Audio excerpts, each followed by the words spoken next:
Sheldon, rewarded with a 2-year extension here today. How does that feel, and how does it come about in signing that contract? Well, it feels good, of course. It's something that we'd worked towards over the last couple of months, and um, it was done before today, obviously. But I'm thrilled about the opportunity to remain in the organization and continue to work, with young players here. And I've grown a lot over my time here, and I believe I'll continue to grow. And at the same time, my family gets to remain in the same place. It's already been 4 years.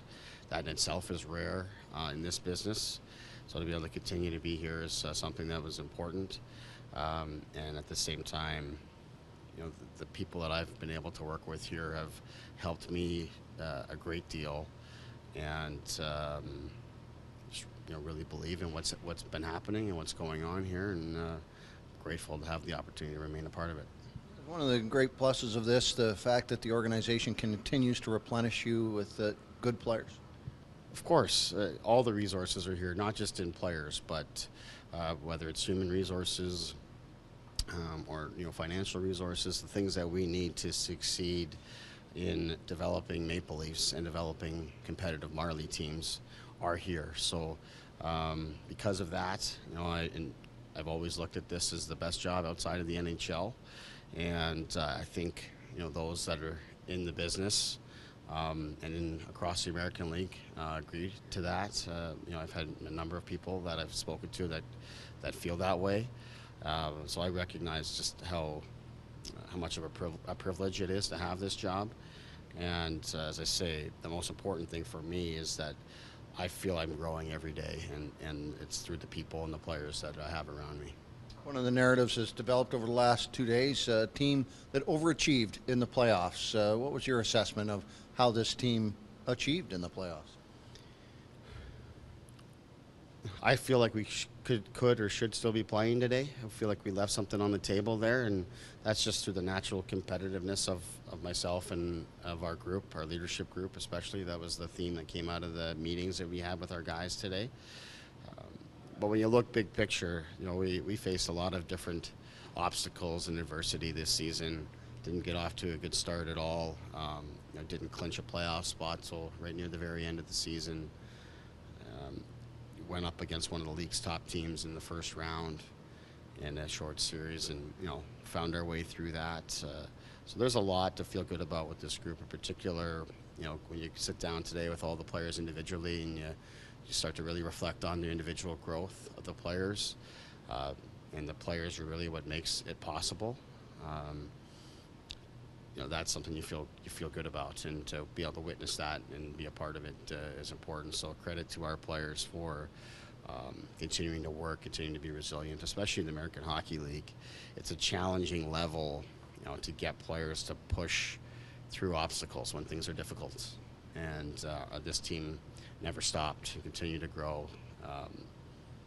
So it was again a privilege to be a part of this group, and they had made the coaching staff look good every day, and I'm one of the benefactors of that.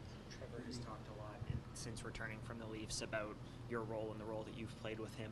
Has it been nice to see his growth and where he's at now versus where he was when he arrived with the organization? Yeah, it really has, and one of the things I shared with him today is I really believe that Trevor Moore's path really becomes the model, here with the Marlies, and you end up, you get players that are on different paths, that end up here. You get high draft picks, first round picks, and usually those guys, when they're drafted, they have a certain expectation for themselves that they're NHL players, and everybody in their circle has that expectation. The organization has that expectation, and you have a role to help facilitate that. When you get players such as Trevor Moore, an undrafted free agent, who comes in and struggles in his first year and is struggling to find his way, and even in his second year is a healthy scratch in the first half of the season a little bit, and you see him find his way and then start to really believe in himself and then never look back. That's a fun process to be a part of, and again, the credit goes to Trevor for believing in himself and just deciding to come to work every single day and bring a level of consistency that, as I say, really becomes the model around here. Your fingerprints are already on the Maple Leafs to a certain degree. Do you look hopefully beyond the next 2 years that you'll have an influence here, but also maybe beyond that? Do you hope to be kind of like a Leaf lifer, for lack of a better term, and stay with this organization and in some capacity? I don't know what the future holds for me. I do know I'm grateful for the opportunity to have another 2 years added to my contract here. As I said, I'm very happy here, both myself and my family. It's been really great to be able to have my young family here in the GTA. My parents are here in the area. I grew up here, so that's been special. In terms of what the future holds for me, I don't know. All I know is my job every day is to get better, improve myself, be as good a coach as I can, and be prepared for any opportunity that might come up, whenever that might be, and wherever that might be. When the opportunity on the assistants bench came up, did you at all consider that? I know it was fairly recently, but well, obviously, no, it didn't. I've committed here, and obviously the contract was something that was already done, and I was committed to this role and this responsibility. I know there's areas that I want to continue to grow in as a head coach, and I believe this is the best fit for me to do that. I will continue to be committed, and as much as I love playing and being behind the bench, and you want to be competitive, I really enjoy the off season because it's a time to really grow, and then you have a chance after that off season to implement different things. And it's not just the on ice stuff, but it's the off ice stuff, and how you relate to players, how you communicate to players, and how you work with your staff. And there's so many things there where I want to continue to grow, and I think I have got a great opportunity here to do that. I've been an assistant coach before at different levels, and I respect that position a lot. And it's important. The assistants that we have here are vital to our operation. But I see myself as a head coach currently here. For this time being, that is my focus. And if down the line, I feel that I need to be an assistant to gain some extra experience, then I can entertain that at that point in time. But right now, I'm happy with where I'm at in this organization, and as I said, for so many different reasons, just grateful to be able to have such a position.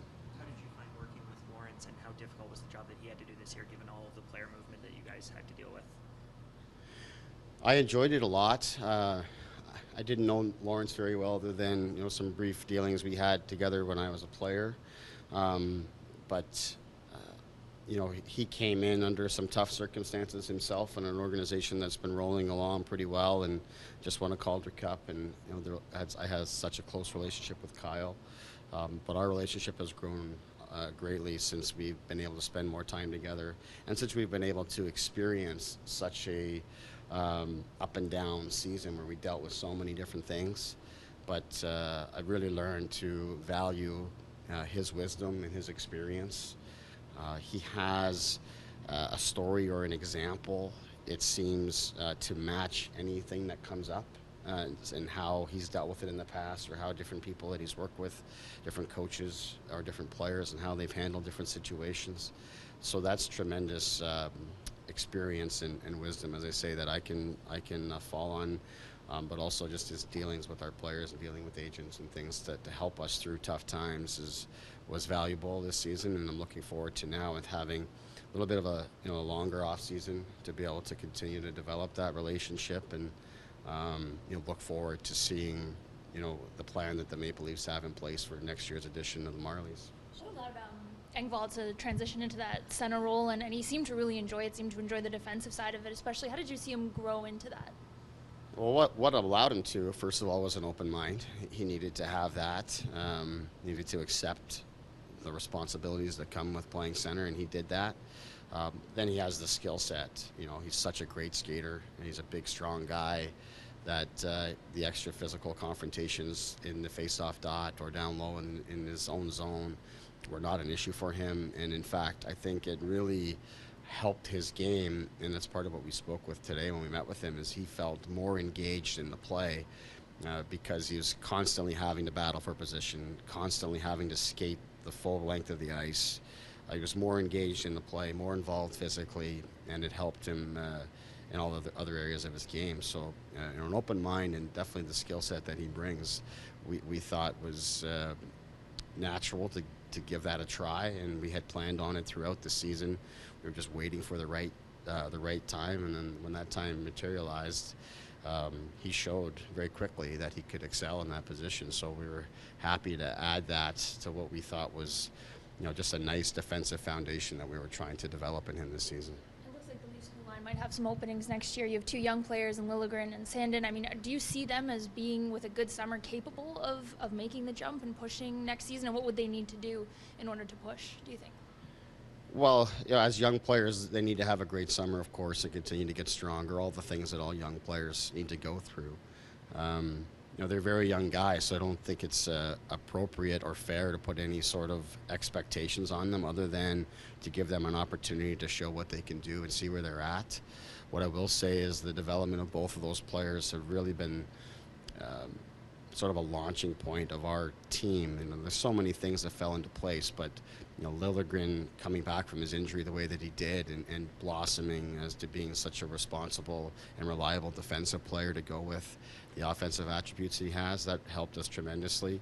Sandin, just coming in as an 18-year-old first-year player and playing with a great level of poise and dealing with his own injury issues and responding well to that, that has really helped us. So I think all those guys need is an opportunity to show what they can do, and when the organization deems it's the right time, it'll be the right time. But one of the things we chatted about again in there today is Timothy Liljegren has just finished his 19-year-old season and has already competed in 7 playoff series at the professional level here, and not a lot of players, I don't think, can say that. So that's tremendous experience, and especially this season was such a big part of it, playing on the top pair and taking on so many responsibilities. So it's been fun to watch those guys grow for sure, and we believe in their potential. I think it's just going to be a matter of when the timing and the opportunity are right for both of them. Do you see Pierre on that Turmore train in terms of he led the team in 5-on-5 goals this year. He's been playing really well defensively. You said he's much more engaged in the play now that he's a center. Do you see him being able to take another step starting next year, taking on a bigger role in the team? I do. Figure that will be the case for him. I think he'll also be a guy that will come in with an additional level of confidence that will not come in with the mindset of taking a bigger role with the Marlies, but rather making the Maple Leafs. And I think that's an important distinction in any young player, to come in with that mindset. And if ultimately you end up down with the Marlies, I think you're better suited for where you're at mentally and where you were pushed and motivated through the summer. So we've encouraged him and a number of our other players to come in with the mindset that they want to be Maple Leafs, and that should be their focus.